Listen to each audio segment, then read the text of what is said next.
Hello and welcome to Mytech's Make a Difference Community Grant for 2020. Today we're going to be talking about what is it, who's eligible, how can I apply, and of course we're going to start with, well, why a community grant in the first place? Hello, my name is Nathan Austin. I'll be presenting and facilitating today, and Stephanie Kingsley is behind the scenes producing. And we also have one of our panelists joining us. We might have another one joining as well, but we'll see. So we'll have a brief conversation there as we go through the Make a Difference grant. All right, so let's take the next step. So what are we going to cover today? We really want to cover why we chose to do a community grant, and so we'll talk a little bit about that. We'll also talk about we'll introduce you to our community panelists and adjudicators. We'll give a high-level overview of what is included in the grant, because there's several different variables and options there. Who is eligible, because there are some eligibility requirements, and then, of course, how to apply. So stay tuned as we're going to walk you through that step by step here in the coming minutes, and we will open it up at the end for questions. So for those of us joining right now live, if you have any questions, go ahead and note those in the Q&A panel. We will actually either answer those online, in the chat in the Q&A, or we'll answer them at the end after we go through all these variables here. So again, thank you for joining us. Here we go. Just real quick, though, we always like to say about 1 minute about Mytech. We are a business and technology services consulting organization. We work with small and medium organizations. We have developed over the last 20 years. In fact, next Saturday is our 20-year anniversary, so we're excited that we made it 20 years. But over those 20 years, we've learned that we have a proven IT strategy that working with our clients and our community partners that we know we can achieve proven results. So that's why our clients work with us and partner with us, is because we know we can achieve proven results with them. Our goal is to remove IT challenges for you, because we all have plenty of other challenges and obstacles that we face while running our organizations. Our team is there to try and make IT easy for you. And by collaborating together, we can usually achieve that and always strive for improve on that. So in the end, we say that our clients can achieve 4 times more value and productivity from their IT investments. If you'd like to learn more about that, we'd love to hear from you. We'd love to talk to you. But otherwise, that's not why you're here today. So let's move on to why a community grant. Okay, so first of all, the community grant is core to Mytech's mission, which is to grow, help, and make a difference. Ever since we started, we've been donating services through a handful of nonprofit organizations, community building organizations in this community. And as we've evolved and defined and honed our mission, we've found we've just really wanted to be that much more intentional about it and welcome other partners into the mix and get other community members involved. And so that's why we're doing the community grant. We did the last time we provided a community grant was in Colorado a couple years ago in our Colorado branch. We're providing a community grant this year in Minnesota. All right, so the other part is, one of the things that's core to our belief system is that we believe every for-profit organization should find a way, somehow, some way, whether it's their time, money, expertise, their team, through volunteerism, to give back to the community in which they live, work, and thrive.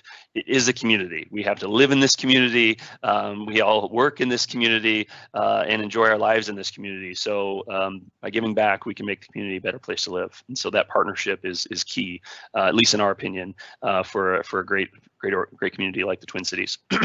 Finally, this grant will enable several nonprofit organizations to put more resources towards fulfilling their mission versus spending it on technology services. That was one of the things we realized, is if we can help these organizations put more money towards their participants, toward fulfilling their mission, if we can help them with what we're good at so that they can do what they're great at, then it's a great partnership. So that's what we're trying to achieve and accomplish with the community grant as well. So, all right, so next step, I'd like to introduce our panelists and adjudicators, and I'm going to have them introduce themselves.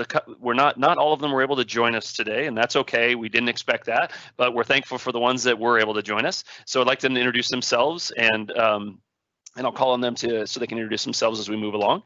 First and foremost, these are the 4 adjudicators and panelists. I'm going to introduce the couple that I don't believe are on this call first. So first of all, Jason Rude He is the general manager of Mytech, the Minnesota branch of Mytech. He is on PTO this week, so he wasn't able to join us. So then we also have Jake Butzer from Rocket 55. He is also one of our partners in the grant, and he's going to be donating some services as well through the grant process. But we do have Jonathan Weinhagen from the Chamber and John Worm from the Minnesota Council of Nonprofits joining us today. So Jonathan, I'd like to start with you, and please introduce yourself and tell us about your role in the Chamber. Hey, Nate, thanks for having me. Jonathan Weinhagen. I'm the president and CEO of the Minneapolis Regional Chamber. Now the largest chamber in the state. Recently completed a consolidation with the Twin West Chamber of Commerce that serves 10 suburbs in the Western Metro. So we are living through interesting times, as all of us are, as we manage through a pandemic and civil unrest and what we hope is dual economic recoveries, and really working to build the organization that's prepared to support that. Proud client of Mytech's. Like many of you, I was on the horn last night as Office 365 went upside down. I panicked and maybe didn't handle it all that well, but was fortunate to have the support of Nate and his team to guide me through it and talk me off a ledge. All right, thanks, Jonathan. Appreciate that. I'll come back to you with a couple other questions here in a moment. But before that, John, would you tell us a little bit about yourself and the Minnesota Council? Sure. Thanks, Nate. My name is John Worm. I'm the Membership and Communications Director at the Minnesota Council of Nonprofits. I've been with the organization for a little over 8 years. MCN, as we are known to keep things short and tidy, is the largest state association of nonprofits in the country, with just over 2,200 nonprofit organizational members, as well as interacting with hundreds of other nonprofits who are not currently members, but we do a lot of kind of educational work, a lot of events, conferences. We have a pretty active policy team working down at the Capitol all year round on issues important to nonprofits, as well as a pretty significant research wing, kind of monitoring, how the nonprofit economy is working, what our role in the statewide and national economy is. We've been around since 1987, this new reality, as Jonathan said, has really impacted our members, as many of you will know, in myriad ways, and kind of forced us to face new realities about how we do our day-to-day service delivery and operations. Part of our role at MCN is to hear from nonprofits about some of those struggles or some of those challenges and opportunities, and then see how we can best as a sector pivot and move forward, both as individual organizations and as a collective sector. John, thank you. One of the things that I like to give a shout out to both of these organizations, because they have an incredible role that they play in the Twin Cities community, with the small business and the nonprofit and the for-profit sectors, as far as getting them to work together and partnering on policy and just the issues that our community faces. We're really happy and thankful that they are joining us and are giving some of their time today, as well as to help us be part of the selection panel and adjudicators for the grant process. So thank you both for joining. I do have a couple questions, though, because I'd like to help the folks that are going to be listening to this in the future, or listening now, relative to applying. There's a reason why we want to deliver a grant, because we believe technology can have an impact on an organization. So Jonathan, I'd like to start with you on, really, what are some of your thoughts regarding the role technology can play in helping a community organization fulfill their mission? Yeah, happy to speak to that. I'm a big believer that technology is not only today the backbone of our service delivery, but it's mission critical.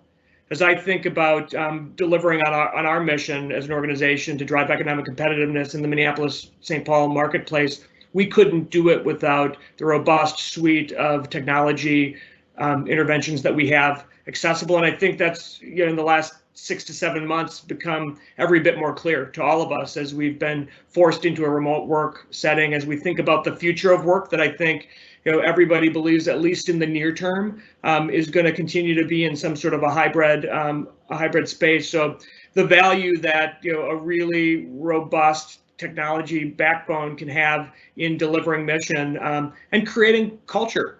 As we brought our new consolidated team of 25 plus folks together yesterday, absent the technology that we have available today, it would be a very different story as we move through our merger and consolidation. Thank you. Yeah, I appreciate that. And your perspective and vantage point, I've always appreciated it with regard to how you see it's like you're working not only for your organization and within your organization with technology, but you're also really trying to leverage that across policy and practices across the Twin Cities on behalf of all other businesses. And I've always appreciated that. So thank you for that perspective. And I'll come back to you again here in a moment after I go to John about some examples that I might mention in an earlier email. So John, similarly, could what's your take on the role technology can play in helping a community organization fulfill their mission? Well, I mean, I might sound like a bit of a broken record with what Jonathan just said, but it's kind of a necessary broken record. And I think what our sector, and certainly probably all sectors across the state business and government, learned back in March is that when we were thrust into the midst of this, once in a generation pandemic, that technology was going to be a key cog in just day-to-day survival, let alone thriving for an organization. And it's funny, I think about our organization as an example. Literally maybe a month or two before the pandemic had our teams training with Mytech. And to think about all of a sudden one day working remotely without having that core understanding of how to work remotely as a team through Teams or Zoom or whatever the technology is, would have made life so much more difficult, at least in the early days. But for our sector, technology plays a huge role day to day, and certainly in the times of COVID, with fundraising events and galas being canceled and having to move virtually. How are you using technology, leveraging technology to still make those events happen in some shape or form? How you're interacting with your communities, with your constituencies, if you're a direct service organization and you can no longer have somebody come into the front lobby and meet with you. So, I mean, technology today, I mean, if it wasn't before, it certainly is key for nonprofits' day-to-day operations. And, not to sound pessimistic, but we're probably going to be in some version of this normal for quite some time, and for organizations to continue to be able to deliver their services and programs and fundraise and meet their communities where they are. Technology it's going to be a must-have in whatever level that looks like. Yeah, John, I appreciate that, and it just makes me feel like one of the things we've been trying to figure out relative to one of those last comments you made is how can we help. I feel like for the most part, organizations have settled into being able to handle the last, 4 or 6 months. However, like what wasn't working, or what do we need to adapt? Because there's still going to be some challenges, as you said, we're going to be in the state for a while. And what do we need to, like, lessons learned? How can we collaborate across organizations to see, well, what worked for entity A might work for entity B, et cetera. So I definitely feel there's another. Not necessarily as significant of a thrust as you mentioned earlier, but more of how do we figure out what this looks like, for more of the next several quarters, most likely. Okay, so the last couple of things. One of the reasons why I want to ask this last question, let me set this up a little bit, and Jonathan, I'll go to you here in a moment, is part of the reason why we believe that every for-profit organization should connect with and or donate their services or time or expertise or money to a community building nonprofit organization is because those organizations work on a lot of the challenging issues that communities face. And typically for-profit organizations are not focused on those things. It's the nonprofit sector that really helps, create and build and improve the community at large. And so, Jonathan, I just wanted to ask the two of you, but starting with Jonathan, can you think of one or two examples of nonprofits, and it could even be your own, that where you're working hard to solve some of the issues our community faces? I will not take a softball opportunity to self-promote here shamelessly, which is very uncharacteristic. I can point to so many organizations. I currently chair the Center for Economic Inclusion, a newer organization that was lifted up to really get to the heart of some of the economic disparities that we face in our marketplace. We all know that Minneapolis-St. Paul is a great place to live, work, and do business. You can look at any number of top 10 lists, and we are at or near the top. But that includes some top 10 lists that we're not as proud to be at the top of. When we talk about the academic achievement gap, where we boast some of the worst in the nation, achievement gaps between our white population and students of color, our wealth and income gaps. So those are things that that we need to work on, and we know that we're living through a global pandemic that, while it doesn't see race, the economic impact and harm and the public health impact is disproportionately impacting people of color and Black people in particular. Similarly related to the civil unrest and the structural racism that precipitated after the death of George Floyd. So the Center for Economic Inclusion and their team is there every day thinking about the systems issues in our marketplace and how we emerge from these dual pandemics, if you will, better and stronger as a city, which ultimately bolsters the opportunity for our for-profit partners. Yeah, thank you. And I truly believe that, and I know the conversations you and I have had around this topic, and some of the things that for-profit organizations like even Mytech are benefiting from, that we have no idea is going on behind the scenes in many regard with organizations like that. So so thank you again on behalf of Mytech, but also hopefully on behalf of the for-profit community. I'm excited to take this step with you in the team. So John, similarly, you work with, again, I didn't realize that the Minnesota Council was one of the largest, if not, I think you said the largest in the country. That's amazing. I didn't realize that. So that's awesome. So you have a perspective that's unique in that you see a lot of these community building organizations and what they do and the issues they work on to help improve our community. I don't know, highlight one or two or something that comes to mind, if you would, please. Yeah, well, again, I'll kind of piggyback off Jonathan. I think right now, what our sector, whether you're an arts organization, a health organization, an organization like us, I think one of the number one issues facing our community right now, our nonprofit community and the communities we serve, is around racial equity and justice, and in no small part based stemming from the George Floyd murder this past spring, which was hardly obviously the first instance that has kind of brought up an outcry, but seems to have been the first one to really start to get some traction in quite some time, and has really led to some strong both state and national responses, as well as some kind of concerning things as well. But I think what it's done is it's really united a lot of communities and a lot of sectors around the one concept that it's time to stop kind of ignoring systemic racism or denying that underrepresented and marginalized communities do not have a right to have their voices heard. And I think there's some really positive actions happening on community levels and nonprofit levels, working with the private and government sectors as well, around finally amplifying some of those voices, making some real impact and change on the legislative level around some of these equity and kind of systemic racism issues. And then also bringing some of these communities together to finally move towards some positive action, as opposed to just maybe lip service, which has kind of been the status quo for however many decades now.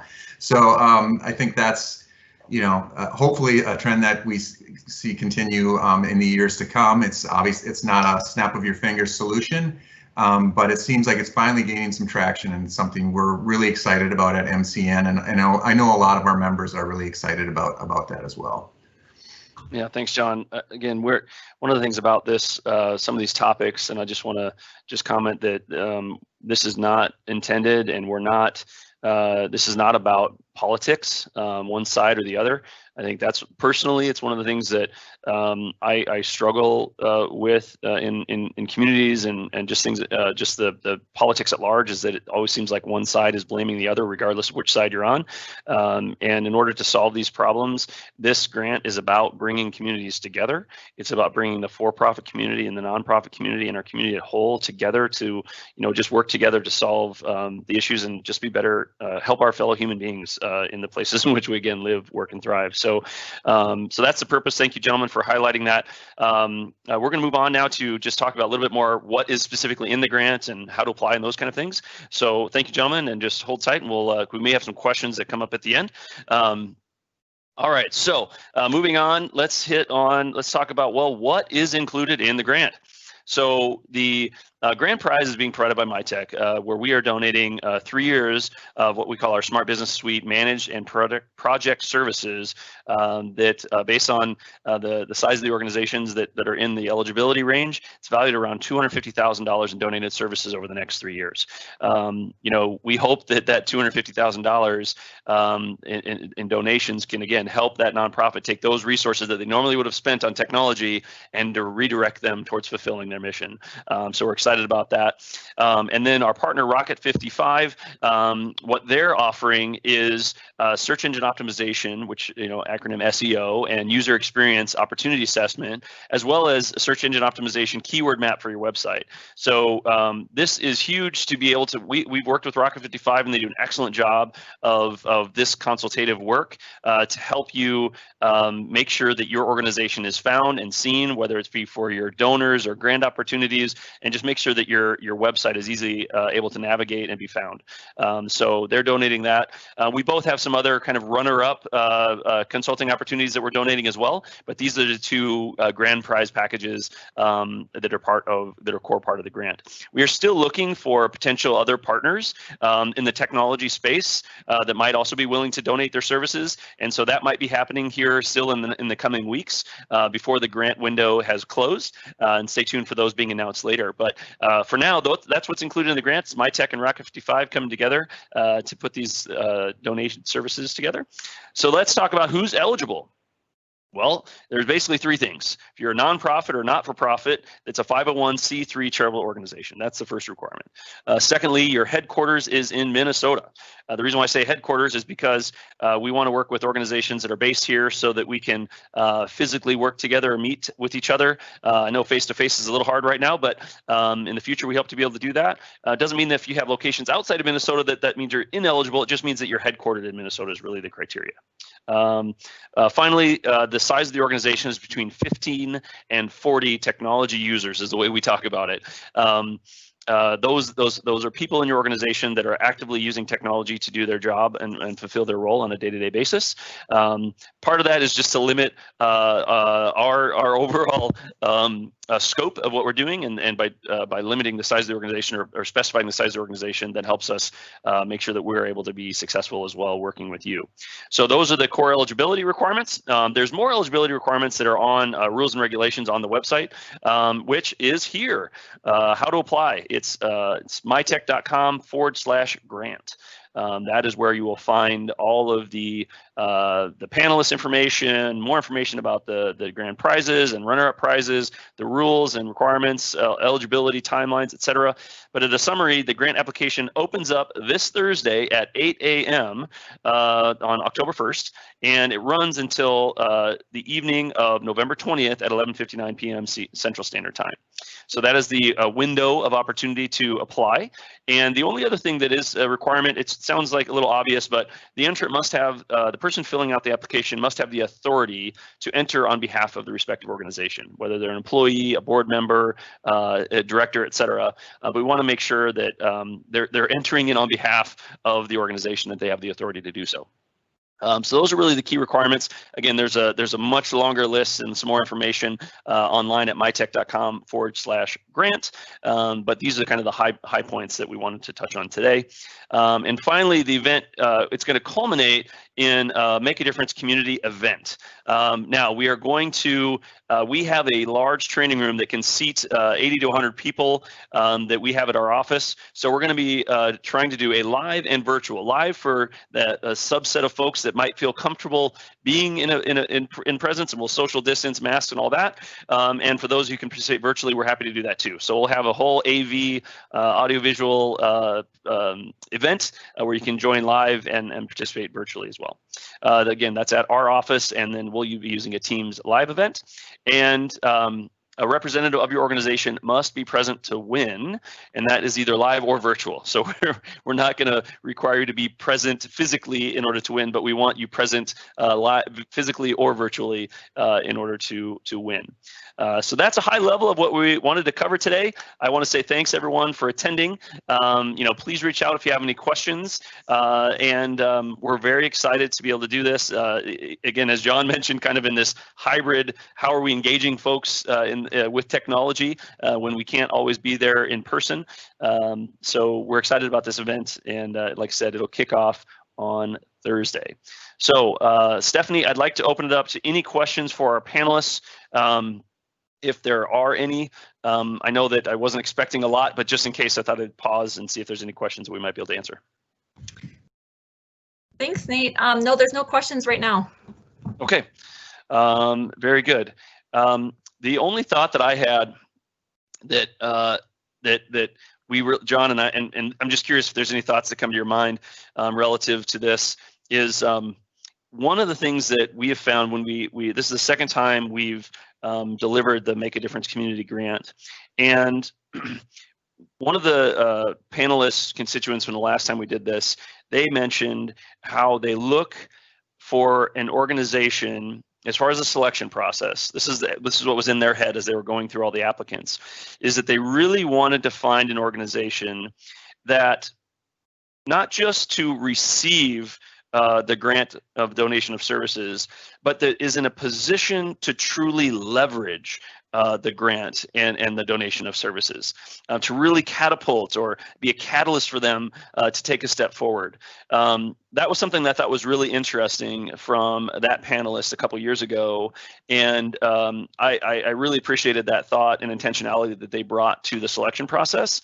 And I don't know, I just wanted to be curious your thoughts on that, or if you have any anecdotal examples of that you might want to share with the audience as a panelist or as an adjudicator for a suggested way in which they might want to fill out the application. No, I mean, that would honestly be the first thing that would come to mind. I mean, at MCN, we partner with a variety of organizations, or actually, a lot of for-profit entities who are providing pro bono services of some sort, whether it's an attorney doing a legal assessment, or whether it's, I think we've worked with some groups who have done some kind of digital website pro bono work for nonprofits. And what comes to my mind first and foremost is the organization that is applying for that said services looking for a one-time kind of leg up on a particular project, or are they just for the sake of being able to have that resource, or are they actually looking to then really implement that as part of their organizational strategy moving forward? And maybe after the pro bono period ends, for whatever project that is, are they really going to take advantage of that service or product that they're provided and like you say, leverage that for continued growth? Or is it something that when that period is over, it's just going to kind of die off, and the pro bono work was not really all that valuable to either side of the equation? So I know that sometimes that's a complex question, and it's not always fair to say, it's this or that, but I would hope that somebody who was looking at something like this program would then be able to continue to grow their organization or their capabilities based on this great, this great service and offering. Yeah, thanks, John. I appreciate that. I think that's exactly right, and I just remember that being kind of an aha moment for me. That would be probably shouldn't have been, but I remember it being an aha moment, and I really appreciated that. If we're gonna let's really optimize and maximize our engagement with to really help again catapult or the nonprofit do that much more of their mission with the resources they have with these services. So thank you very much again. So we're going to adjourn here for everyone, so we don't want to get too long-winded as I sometimes have a tendency of doing. But John, I want to thank you very much. Jonathan, thank you as well for joining us as panelists, not only today, but also through the grant process and selection process in the event. We're excited to have your insights and expertise, as well as for the work you do in the community all day, every day. So thanks, everyone. Stay tuned for more information. The grant goes live on Thursday, October 1st. And so Make a Difference Community Grant 2020. Thanks a lot, everybody, and have a great day.